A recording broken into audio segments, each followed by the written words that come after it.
আসসালামু আলাইকুম, আমি ইমরান খান। আমরা চলে এসেছি পুরান ঢাকার ঐতিহ্যবাহী লালবাগ কেল্লায়। আমাদের সাথে আছে ইরিন মামুনি। ইরিন আমাদের মাঝে হারিয়ে গিয়েছে, বাবাকে খুঁজতেছে।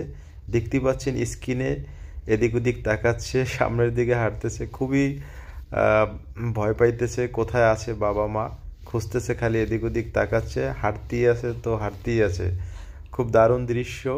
তার সাথে ইরিনের এরকমের হারিয়ে যাওয়াটা আমাদের কাছে খুবই ভালো লাগতেছে। আর দেখতেই পাচ্ছেন আবহাওয়াটা দারুণ একটি আবহাওয়া, খুবই সুন্দর লাগতেছে। আকাশের মেঘাচ্ছন্ন আবহাওয়া, খুবই ভালো লাগতেছে। ইরিন পিছনের দিকে হাঁটতেছে, এদিক ওদিক তাকাচ্ছে, দেখি বাবা আমাকে পায় কিনা খুঁজে। ইরিন শুধু সামনের দিকে এগিয়ে যাচ্ছে আর আমরা তার পিছনে, আমি আর মিশু দেখতেছি যে তার বাবা মাকে খুঁজে পাচ্ছে কিনা। পিছনে হাত দিয়ে হাঁটতেছে, খুবই এনজয় করতেছি। সামনের দিকে যাচ্ছে তো যাচ্ছে। তো এর আগে লালবাগ কেল্লায় কখনো আসছেন কিনা কমেন্টে জানাতে পারেন।